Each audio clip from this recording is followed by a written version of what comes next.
Feminist philosophy का मतलब है औरतों के हक, बराबरी और उनके मुद्दों पर सोचने और बात करने का तरीका। ये सोचने का एक अलग नज़रिया है जो औरतों की जिंदगी, उनके अधिकार और समाज में उनके साथ होने वाले भेदभाव को समझने की कोशिश करता है। इसमें अलग अलग तरीके से सोचा जाता है, जैसे मनोविज्ञान से, समाज के ढांचे से या रोजमर्रा की जिंदगी के अनुभवों से। इस सोच का मकसद है कि जिन मुद्दों पर पहले कभी ध्यान नहीं दिया गया, उन पर खुलकर बात हो, जैसे औरतों की आज़ादी, उनका शरीर, काम, परिवार, समाज में उनका दर्जा और उनके साथ होने वाले भेदभाव। फेमिनिज्म यानी नारीवाद एक सोच और एक आंदोलन है जिसका मकसद है लिंग के आधार पर होने वाले भेदभाव को खत्म करना। ये सोच इंसाफ और बराबरी की बात करती है। इसमें समझा जाता है कि समाज में कुछ नियम और रवैये ऐसे हैं जो औरतों को अलग, कमजोर या दबा हुआ मानते हैं। इसी के खिलाफ फेमिनिस्ट सोच काम करती है और पूछती है कि आखिर ऐसा क्यों है। साथ ही ये सोचती है कि अगर सबको बराबरी मिले तो समाज कैसा दिखेगा। इतिहास में औरतों ने हमेशा ही कहीं न कहीं अन्याय के खिलाफ आवाज उठाई है, लेकिन नारीवाद के नाम से आंदोलन बहुत बाद में शुरू हुआ। सबसे पहले ये आंदोलन औरतों को वोट देने के अधिकार दिलाने के लिए शुरू हुआ था। इसके बाद धीरे धीरे नारीवाद का मतलब हर उस जगह पर बराबरी की बात करना हो गया जहां औरतों के साथ भेदभाव होता है, जैसे शिक्षा, काम, परिवार वगैरह। नारीवाद का मतलब अलग अलग लोगों के लिए अलग हो सकता है। कोई इसे सिर्फ यूरोप या अमेरिका के पुराने आंदोलनों से जोड़ता है, तो कोई इसे औरतों के साथ हो रहे हर तरह के अन्याय से जोड़ता है। कई बार नारीवाद की बातें अलग अलग हिस्सों में अलग तरीकों से हुई हैं। शुरू में नारीवाद का ज्यादा जोर औरतों को राजनीतिक अधिकार दिलाने पर था, लेकिन धीरे धीरे इसका दायरा बढ़ा और इसमें शिक्षा, रोजगार, घर और पहचान जैसी बातें भी जुड़ गईं। नारीवाद की दूसरी लहर में सिर्फ बराबरी की मांग नहीं थी, बल्कि औरतों की अलग पहचान, उनकी ज़रूरतें और अलग अलग समाजों में उनके साथ होने वाले भेदभाव की बात भी शामिल हो गई। इसमें अलग जातियों, धर्मों, रंग और समाज के और हिस्सों की औरतों की आवाज़ भी जुड़ी। आगे चलकर नारीवाद की सोच और भी फैली। इसमें पहचान, जाति, रंग और समाज के अलग अलग हिस्सों की बातें भी आने लगी। इस तरह नारीवाद का मकसद है हर उस मुद्दे को उठाना और समझना जहां औरतों के साथ भेदभाव होता है, और सोच बदलना कि समाज कैसे हो सकता है जब सभी को बराबरी मिले।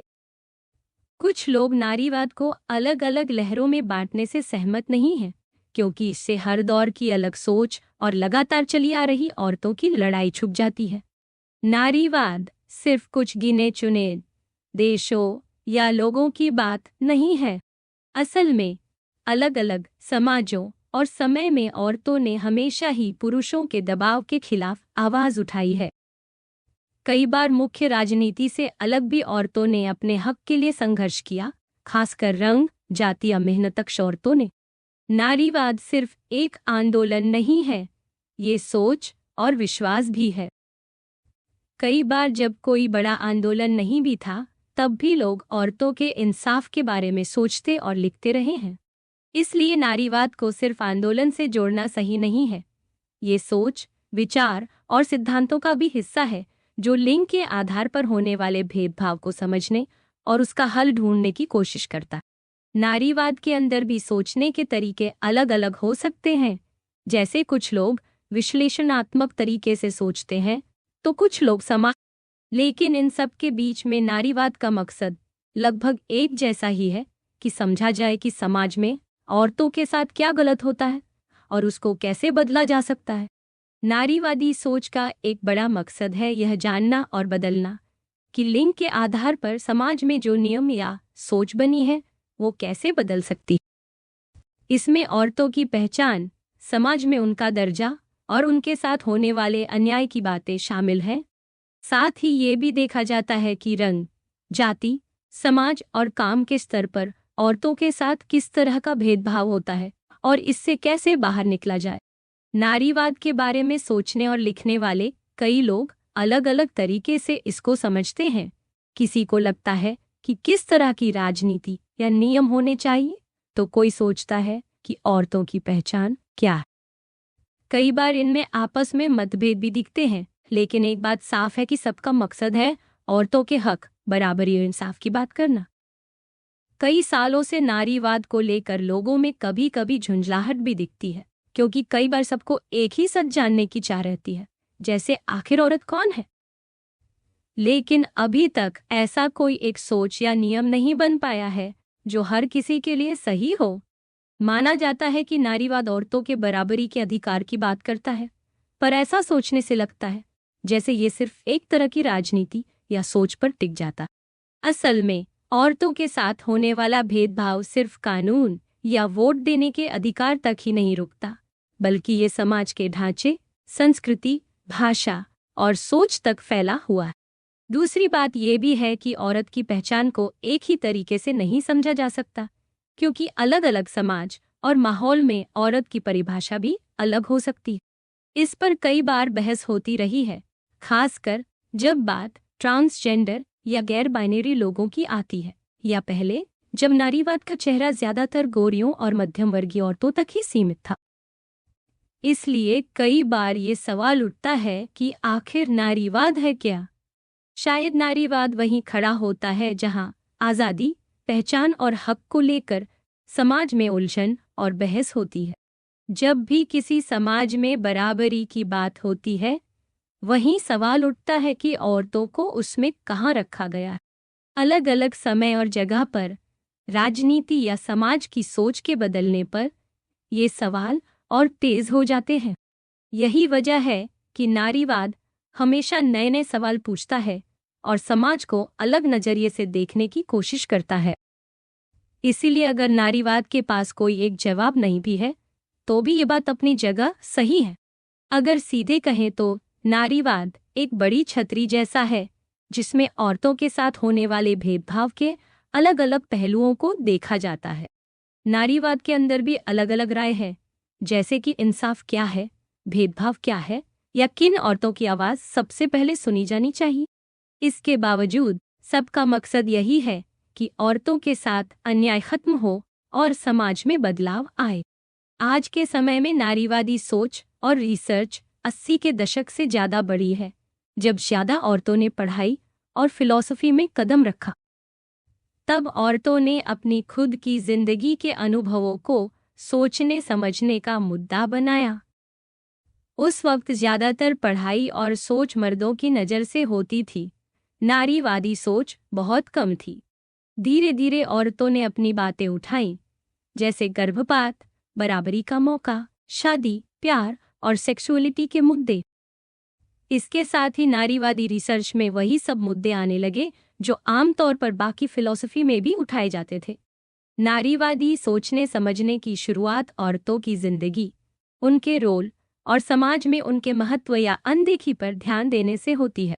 आगे चलकर इसमें यह भी समझा गया कि जेंडर यानी लिंग सिर्फ मर्द और औरत तक ही सीमित नहीं है, इसमें जाति, रंग, काबिलियत और सेक्सुअलिटी भी जुड़ी रहती है। नारीवादी सोच ये पूछती है कि इन सब बातों को समझने से नारीवादी फिलॉसफी में क्या बदलाव आ सकता है। इसी के साथ ये भी देखा जाता है कि समाज और भाषा औरतों की छवि कैसे बनाते हैं और दर्शन के बड़े सवालों में औरतों का रोल क्या रहता है। नारीवादी फिलॉसफर इन सब सवालों पर अपने अपने तरीके से सोचने लगी। हर किसी ने अपनी पढ़ाई और समझ के हिसाब से इन मुद्दों को देखा, चाहे वो किसी भी सोच या परंपरा से आई हो।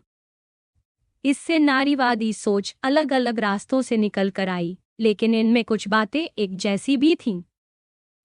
इसी वजह से एक ही सवाल को कई तरह से समझा गया, कभी अलग राय के साथ तो कभी एक दूसरे को समझते हुए। क्योंकि दर्शन शास्त्र का क्षेत्र बहुत समय तक मर्दों के हाथ में रहा, इसलिए ज्यादातर बड़ी फिलॉसफी की मैगजीन और संस्थाओं ने नारीवादी सोच को ज्यादा अहमियत नहीं दी। इसके जवाब में औरतों ने अपने खुद के जर्नल और संगठन बनाए ताकि नारीवादी सोच को जगह मिल सके। इसी तरह और भी कई संगठनों और पत्रिकाओं की शुरुआत हुई, जिनका मकसद था औरतों के सवालों और इतिहास को आगे लाना। आज भी पश्चिमी समाज में दर्शन में ज्यादातर मर्द और गोरे ही माने जाते हैं, लेकिन फिर भी नारीवादी रिसर्च और जर्नल आगे बढ़ रहे हैं। नारीवादी फिलॉसफी की बड़ी सोच हर जगह से आई है, जैसे विश्लेषणात्मक सोच, महाद्वीपीय सोच और अमेरिकन सोच। अब नए इलाकों की सोच भी इसमें जुड़ रही है, जैसे लैटिन अमेरिकी सोच, जो उपनिवेश के अनुभव से निकली है। कई बार ये सोच एक दूसरे से मिलती भी है, जैसे मनोवैज्ञानिक नारीवाद या प्रैग्मेटिस्ट और महाद्वीपीय सोच का मेल। अलग अलग तरीके से सोचने की ये आज़ादी नारीवाद को और मजबूत बनाती है, क्योंकि हर तरीका अपने सवाल और जवाब लाता है, साथ ही समाज की सोच को चुनौती भी देता है। अब नारीवाद में ब्लैक नारीवाद जैसी और सोचें भी जुड़ रही हैं। अलग अलग परंपराओं और समाजों से आने वाली ये सोच नारीवाद को और गहरा और बड़ा बनाती है। इन सभी तरीकों में एक बात समान है कि सब नारीवादी सोच मर्दों को तरजीह देने वाली संस्थाओं, पुराने विचारों और तौर तरीकों की आलोचना करती है। ये सोच ये भी मानती है कि जब भी कोई चीज़ बिल्कुल सबके लिए एक जैसी या पूरी तरह सही बताई जाती है, तो असल में उसमें भी मर्दों का नजरिया छुपा रहता है। नारीवादी फिलॉसफी हमेशा हकीकत और अनुभव पर ध्यान देती है और आमतौर पर मर्दों की बनाई सोच से अलग असली जिंदगी और अनुभव की बात करती है। नारीवादी सोच के हिसाब से हर इंसान को उसके शरीर और अनुभव के साथ देखा जाना चाहिए, न कि किसी काल्पनिक सोच में।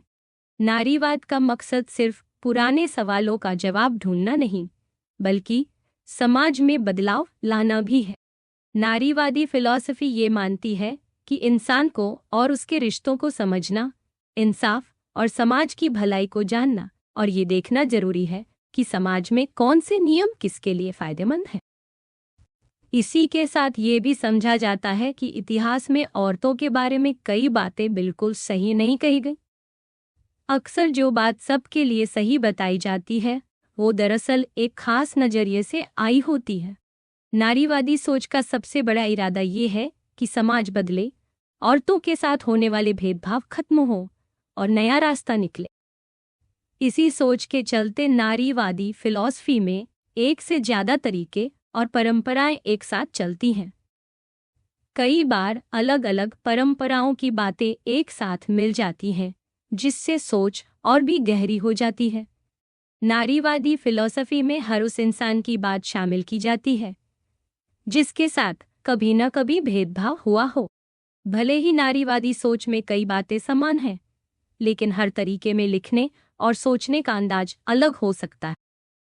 कुछ नारीवादी सोच में तर्क और गहराई की बात होती है, कुछ में मतलब और अनुभव की, तो कुछ सोच में इतिहास और समाज के बदलते हालात का असर ज्यादा दिखता है। हर तरीका अपने तरीके से सच और इंसाफ तक पहुंचने की कोशिश करता है। नारीवादी फिलॉसफी में मनोवैज्ञानिक सोच का भी बड़ा रोल है, जिसे अलग अलग देशों और परंपराओं में अपनाया गया है।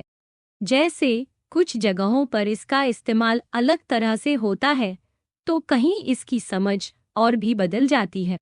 ये सब मिलकर नारीवादी सोच को और भी मजबूत और गहरा बना देते हैं।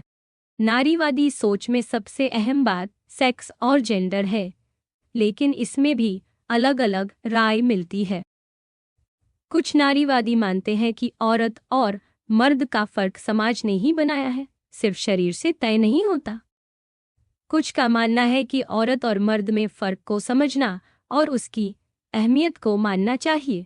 इसके बावजूद नारीवादी सोच में समानताएं ज्यादा है, चाहे तरीका या अंदाज अलग हो। अलग अलग सोचें एक दूसरे से सीखती हैं और नए रास्ते खोलती हैं। सेक्स और जेंडर पर बहस से यह भी पता चलता है कि समाज और संस्कृति का असर हमारे शरीर, अनुभव और सोच पर कितना गहरा होता है। नारीवादी फिलॉसफरों ने अपने काम से पुराने दर्शन के कई हिस्सों में बदलाव लाया है। पहले दर्शन में माना जाता था कि हर चीज का नियम एक जैसा और सबके लिए सही है, लेकिन नारीवादी सोच ने दिखाया कि ये नियम भी मर्दों के हिसाब से बने थे। जैसे पर्यावरण से जुड़ी बातें हों या समाज में बराबरी की बातें, नारीवादी फिलोसफरों ने दिखाया है कि कैसे इन बातों का असर औरतों, बच्चों और रंग के लोगों पर अलग तरह से पड़ता है। नारीवादी सोच ने यह भी बताया कि समाज में इंसाफ या ज्ञान का जो मतलब मर्दों ने बनाया वो हमेशा सही नहीं है। नारीवादी सोच ने दर्शन में कई ऐसे मुद्दों को जगह दी जिन पर पहले ध्यान नहीं दिया गया था, जैसे देखभाल करना, सहारा देना, विकलांगता, औरतों की मेहनत, औरतों की बातों को हल्के में लेना या विज्ञान में भेदभाव। पहले इन्हें निजी बात या कम अहमियत वाली बात मान लिया जाता था, लेकिन नारीवादी सोच ने इन्हें सामने लाकर बताया कि असली जिंदगी में इनकी कितनी बड़ी भूमिका है। इससे समाज में जो पहले से चल रही सोच थी उसकी कमजोरियां सामने आई और उसे बदलने के लिए नए तरीके सोचे गए। नारीवादी सोच ने ये भी सवाल उठाए हैं कि खुद की पहचान क्या है, कुदरती और समाज के बीच का रिश्ता क्या है और असली ज्ञान किसे माना जाए। कई बार पुराने सोचने के तरीके काम आते हैं और कई बार नए रास्ते अपनाने पड़ते हैं। इस तरह नारीवादी फिलॉसफी ने दर्शन को और ज्यादा गहरा और सबके लिए खुला बना दिया है।